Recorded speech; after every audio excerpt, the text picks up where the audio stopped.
कल्याणमध्ये सुद्धा पावसाचा जोर कायम आहे। कल्याण लोहमार्ग पोलीस ठाण्यामध्ये पावसाचं पाणी शिरलेलं आहे। पंपाच्या मदतीने हे पाणी उपसण्याचं काम सध्या सुरू आहे। आमचे प्रतिनिधी अशोक कांबळे यांनी याचा आढावा घेतलाय, आपण पाहूया।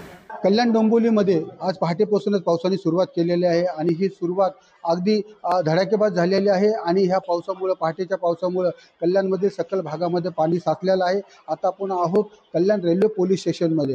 हे कल्याण रेल्वे पोलीस स्टेशनचा हा पॅसेज आहे आणि ह्या पॅसेजमध्ये देखील मोठ्या प्रमाणात पाणी साचलेलं आहे। हे पाणी काढण्यासाठी पोलिसांनी पंप देखील लावलेला आहे, परंतु जेवढं पंपाने पाणी काढलं जातं तेवढंच पाणी पुन्हा एकदा पाणी भरलं जातं। आपण बघत आहोत हा जो परिसर आहे हा पूर्णपैकी हा पॅसेज जो पोलीस स्टेशनचा पॅसेज आहे आणि या पॅसेजमध्ये पाणी झालेलं आहे। पोलिसांना देखील आपलं काम करताना पाण्यामध्ये उभं राहून आपलं काम करावं लागत आहे आणि हा जर पाऊस असाच सतत सुरू राहिला तर कल्याण डोंबिवली महानगरपालिकेच्या हद्दीच्या सकल भागामध्ये मोठ्या प्रमाणात पाणी साचेल आणि ह्याचा धोका वाढेल।